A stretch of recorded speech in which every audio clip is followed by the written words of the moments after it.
ಪರಿಶುದ್ಧ ಕಡಲೆ ಹಿಟ್ಟಿನಿಂದ ತಯಾರಾಗಿದೆ. ಸದ್ಗುರು Ayurveda gram flour soap.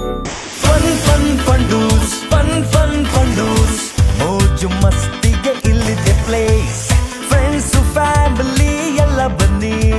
Fundoos water park, Marikanive dam ರಸ್ತೆ, ಹಿರಿಯೂರು, ಚಿತ್ರದುರ್ಗ ಜಿಲ್ಲೆ. ಶ್ರೀ ಸಾಯಿ ಮಕ್ಕಳ ಪ್ರಪಂಚ, ಸಾಯಿ ಕಿಡ್ಸ್ ವರ್ಲ್ಡ್. ಶ್ರೀ ಸಾಯಿ ಮಕ್ಕಳ ಪ್ರಪಂಚ, Shri Sai kids world. GV ಟಿವಿಗೆ ಸ್ವಾಗತ. ನಾನು ಹೊಸದುರ್ಗ ರಾಘು.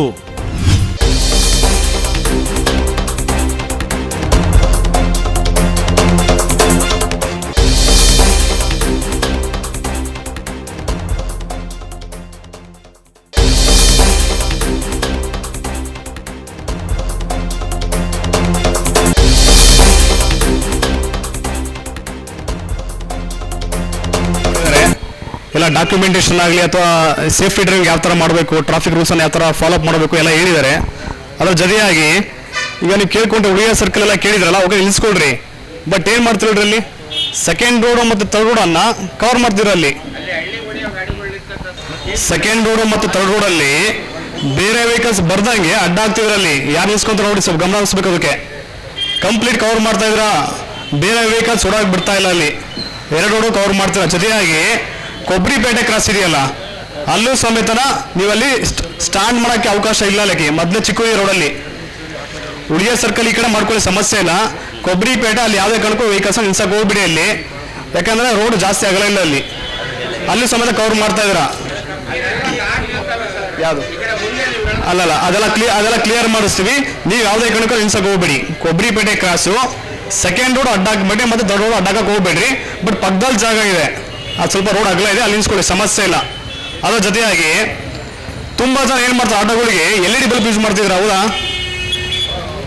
ಶೋರೂಮಲ್ಲಿ ಏನು ಗಾಡಿ ಎಲ್ಲ ಬಂದಿರ್ತಲ್ಲ, ಅದರಲ್ಲಿ ಲೈಟ್ ಎಷ್ಟೊಂದು ಎಫೆಕ್ಟ್ ಇಲ್ಲ ಅಂತ ಹೇಳಿ ಮಾಡ್ತೀರಾ, LED ಬಲ್ಬ್ ಯೂಸ್ ಮಾಡ್ತಾ ಇದ್ದೀರಾ. ಯಾವುದೇ ಕಾರಣಕ್ಕೂ ಯೂಸ್ ಮಾಡೋಂಗಿಲ್ಲ. ಅದಕ್ಕೆ ಫೈನ್ ಇದೆ. ಅದಕ್ಕೆ LED ಬಲ್ಬ್ ಅಂತಾನೆ ಫೈನ್ ಇದೆ. ಅದರಿಂದ ಏನಾಗುತ್ತೆ ಅಂದರೆ, ಆಪೋಸಿಟ್ ವೆಹಿಕಲ್ಸ್ ಬಂದರೆ ನಿಮಗೆ ಚೆನ್ನಾಗಿ ಕ್ಲಿಯರಾಗಿ ಕಾಣಿಸುತ್ತೆ ಮುಂದ್ಗಡೆ. ಬಟ್ ಆಪೋಸಿಟ್ ಬರೋನಿಗೆ ಟೂ ವೀಲರ್ಗೆ ಏನಾಗುತ್ತೆ ಅಂದರೆ ಕಣ್ಣು ಕಾಣಿಸೋದೇ ಇಲ್ಲ ಅವ್ನಿಗೆ, ಅಷ್ಟೊಂದು ನಿಮ್ಮದು ಬ್ರೈಟ್ನೆಸ್ ಇರುತ್ತೆ ಲೈಟು. ಆಕ್ಸಿಡೆಂಟ್ ಆಗೋ ಚಾನ್ಸಸ್ ಜಾಸ್ತಿ ಇರುತ್ತೆ. ಯಾವುದೇ ಕಾರಣಕ್ಕೂ LED ಬಲ್ಬನ್ನು ಹಾಕೋಂಗಿಲ್ಲ. ಇನ್ ಕೇಸ್ ಆಗಿ ಕಡ್ಡಾಯವೇ ತೆಗಿಲೇಬೇಕದು.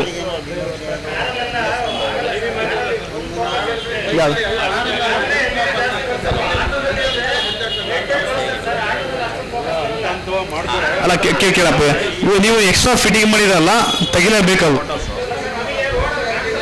ಯಾವ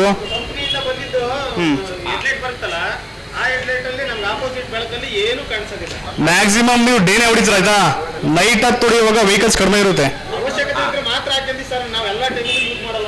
LED ಬಲ್ಬ್ ಅವಕಾಶ ಇಲ್ಲ. ಅದಕ್ಕೆ ಟ್ರಾಫಿಕ್ ಫೈನ್ ಇದೆ, 5 ರೂಪಾಯಿ ಫೈನ್ ಇದೆ LED ಬಲ್ಬಿಗೆ.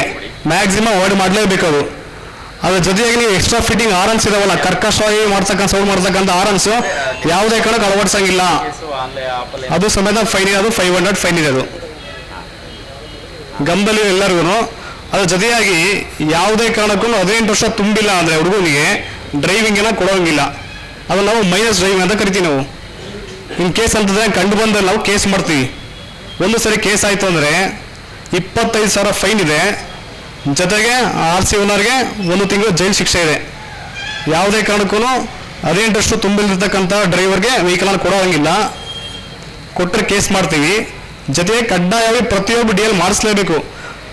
ಏನಕ್ಕೆ ಅಂದರೆ, ಈ ರೀಸೆಂಟ್ ಒಂದು 3-4 ತಿಂಗಳ ಮುಂಚೆ ಒಂದು ಕೆಲವರೆಲ್ಲ ಒಂದು ಆಕ್ಸಿಡೆಂಟ್ ಆಗುತ್ತೆ. ಆಟೋದಲ್ಲಿ 12-13 ಜನ ತುಂಬಿರ್ತಾನೆ ಗಾಡಿನಲ್ಲಿ, ಬಟ್ ಅವ್ರಿಗೆ DL ಇರಲ್ಲ. ಹೆಂಗಾಯ್ತು ಆಕ್ಸಿಡೆಂಟ್ ಅಂದರೆ, ಎಲ್ಲರಿಗೂ ಸಮೇತ ಕೈ ಕಾಲು ಮತ್ತು ಹೆಡ್ ಇಂಜುರಿ ಫ್ರ್ಯಾಕ್ಚರ್ ಆಯಿತು. ಅವ್ನಿಗೆ DL ಇಲ್ಲ. ಏನು ಮಾಡ್ತೀರಾ? ಲಕ್ಷಾನುಗಟ್ಟಲೆ ಪರಿಹಾರ ಕೊಡಬೇಕಾಗುತ್ತೆ. ಏನಕ್ಕಪ್ಪ ಅಂದರೆ, ನಿಮ್ಮ ಕಡೆ DL ಇಲ್ಲ. ಇನ್ಶೂರೆನ್ಸ್ ಇರುತ್ತೆ, DL ಇರಲ್ಲ. DL ಇಲ್ಲ ಅಂದರೆ ಇನ್ಶೂರೆನ್ಸ್ ಕ್ಲೈಮ್ ಆಗೋದಿಲ್ಲ. ಗಮನದಲ್ಲಿರಬೇಕು. ಎಕ್ಸಸ್ ಪ್ಯಾಸೆಂಜರ್ ತುಂಬಕ್ಕೆ ಹೋಗ್ಬಿಡಿ. ತುಂಬ ಜನ ಏನು ಮಾಡ್ತಾರೆ ಅಂದರೆ, ಆ ಆಟೋ ಹಿಂದ್ಗಡೆ ಸ್ಟ್ಯಾಂಡಿಂಗಲ್ಲಿ ಇರ್ತಾರೆ. ಅವ್ರಿಲ್ಲ ಪಾರ್ಟಿಗಳೆಲ್ಲ ಒಳ್ಳೆ ವ್ಯಕ್ತಿಗಳಿಲ್ಲ, ಎಲ್ಲ ಡ್ರಿಂಕ್ಸ್ ಮಾಡಿ ನಿಂತಿರ್ತಾರೆ ಅವರು. ಗಮನದಲ್ಲಿರಬೇಕು. ಅವರು ತುಂಬಿಸ್ಕೊಂಡ್ಬಿಡ್ತಾರೆ. ಯಾವ ಇದರಲ್ಲಿ ಏನೋ 2 ಎಕ್ಸ್ಟ್ರಾ ಪ್ಯಾಸೆಂಜರ್ ಆದ ತುಂಬಿಸ್ಕೊಂಡ್ಬಿಡ್ತೀರ. ಅವ್ನು ನಿಂತ್ಕೊಳ್ಳೋ ಪಾರ್ಟಿ ಎಣ್ಣೆ ಕುಡಿದಿರ್ತಾನೆ. ಏನು ಮಾಡ್ತೀಯಾ? ಈ ಸಡನ್ ಹಂಪನ ಹಚ್ತಿ ಅಥವಾ ಬ್ರೇಕ್ ಹೊಡಿತೀಯ ಅಂದರೆ ಬಿದ್ದೋಗ್ಬಿಡ್ತಾನೆ ಅವನು. ಅನುಭವಿಸೋರು ನೀವು, ಅರ್ಥ ಆಯ್ತಲ್ಲ? ಹಚ್ಕೊಳ್ಳುವಾಗ ಹುಷಾರಾಗಿ ಜಾಸ್ತಿ ಎಕ್ಸ್ಟ್ರಾ ಪ್ಯಾಸೆಂಜರ್ ಆಗದಂಗೆ ಎಷ್ಟು ಆಗುತ್ತೋ ಅಷ್ಟು ಸಫಿಷಿಯೆಂಟ್ ಮಾತ್ರ ಹಚ್ಕೋಬೇಕಾಗುತ್ತೆ. ಅರ್ಥ ಆಯ್ತಾ? ಅದ್ರ ಜೊತೆಯಾಗಿ ನೈಟ್ ಹೊತ್ತು ಏನಾದ್ರು ನಿಮ್ಮ ಕಡೆ ಏನಾದ್ರು ಮಾಹಿತಿ ಸಿಕ್ಕಿದ್ರೆ, ಯಾರೋ ಸಸ್ಪೆಕ್ಟ್ ಓಡಾಟ ಇದ್ದರೆ 112 ಕಾಲ್ ಮಾಡಿ, ಇಲ್ಲಾಂದರೆ ನಮ್ಮ ಪೊಲೀಸ್ ಸ್ಟೇಷನ್ ನಂಬರ್ಗೆ, ಇಲ್ಲಾಂದರೆ ಸಬ್ ಇನ್ಸ್ಪೆಕ್ಟರ್ ಅಥವಾ ಸಾಹೇಬ್ರ ನಂಬರ್ಗೆ ಕಾಲ್ ಮಾಡಿ ಮಾಹಿತಿ ಕೊಡಬೇಕು. ಮ್ಯಾಕ್ಸಿಮಮ್ ಎಲ್ಲ ಅಫೆನ್ಸ್ಗಳು ಆಗ್ತಕ್ಕಂಥದ್ದು ನೈಟೇ. ನಿಮ್ಮ ಮಾಹಿತಿ ಗೊತ್ತಿರುತ್ತೆ, ಬಟ್ ಬಿಡಪ್ಪ ನನಗೇನಕ್ಕೆ ಅಂತ ನೀವೇನು ಸುಮ್ಮನಾಗ್ಬಿಡ್ತೀರಾ. ಅದನ್ನು ಬೆಳೆಸ್ಕೊಬಿಡಿ. ಸಾಧ್ಯವಾದಷ್ಟು ಮ್ಯಾಕ್ಸಿಮಮ್ ಮಾಹಿತಿನ ಕೊಡಬೇಕು.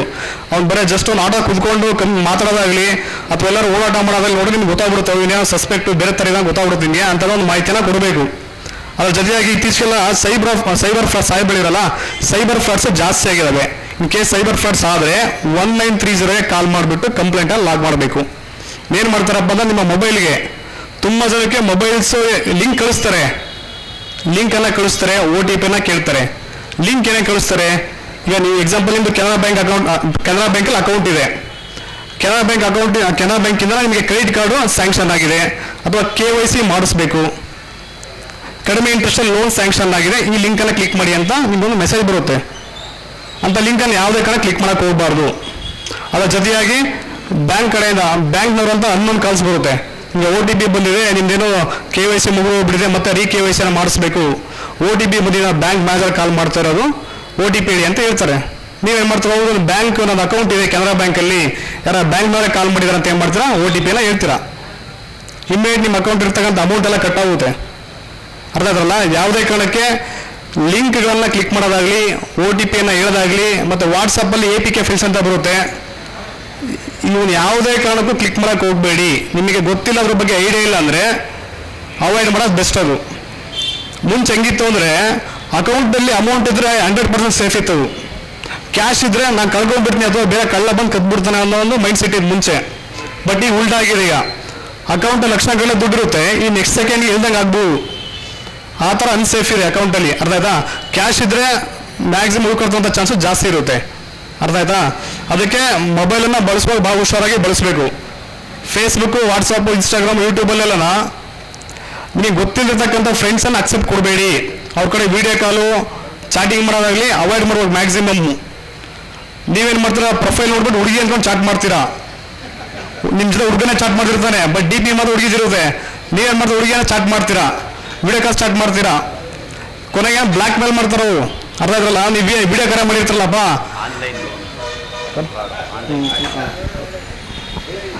ನೆಕ್ಸ್ಟ್ ಟೈಮ್ ಮಾಡ್ತಾರೆ ಬ್ಲ್ಯಾಕ್ ಮೇಲ್ ಮಾಡಿ ಸ್ಟಾರ್ಟ್ ಮಾಡ್ತಾರೆ. ನೀವು ಸೇವಿಂಗ್ಸ್ ಮಾಡಿರಲ್ಲ ಅಮೌಂಟ್ ಅನ್ನಲ್ಲ ನಿಮ್ಮ ಕಡೆ ಹಾಕ್ಸ್ಕೊಳ್ತಾನೆ. ಅರ್ಥ ಆದ್ರಲ್ಲ. ಅದರಿಂದ ಭಾಳ ಹುಷಾರಾಗಿರಬೇಕು.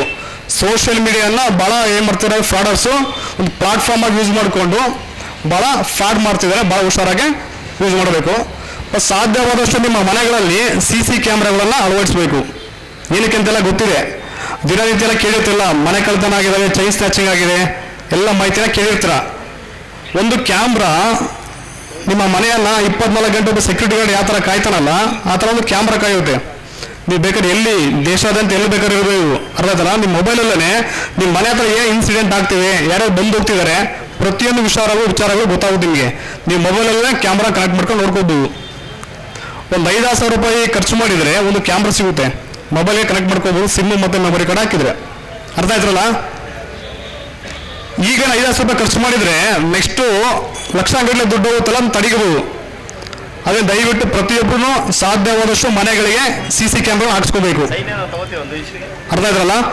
ಇಷ್ಟು ಪಾಯಿಂಟ್ಸನ್ನು ಫಾಲೋ ಅಪ್ ಮಾಡಿದರೆ ನಮ್ಮ ಹೊಸದುರ್ಗದಲ್ಲಿ ಸ್ವಲ್ಪ ಟ್ರಾಫಿಕ್ ಜಾಮನ್ನು ನಾವು ಕಡಿಮೆ ಮಾಡ್ಬೋದು, ಜೊತೆಯಾಗಿ ಆಕ್ಸಿಡೆಂಟ್ಗಳನ್ನು ಸಮೇತ ಕಡಿಮೆ ಮಾಡ್ಬೋದು.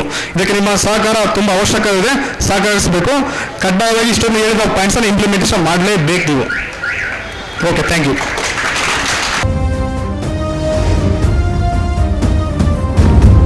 GVTV, ಇದು ನಿಮ್ಮ ಧ್ವನಿ.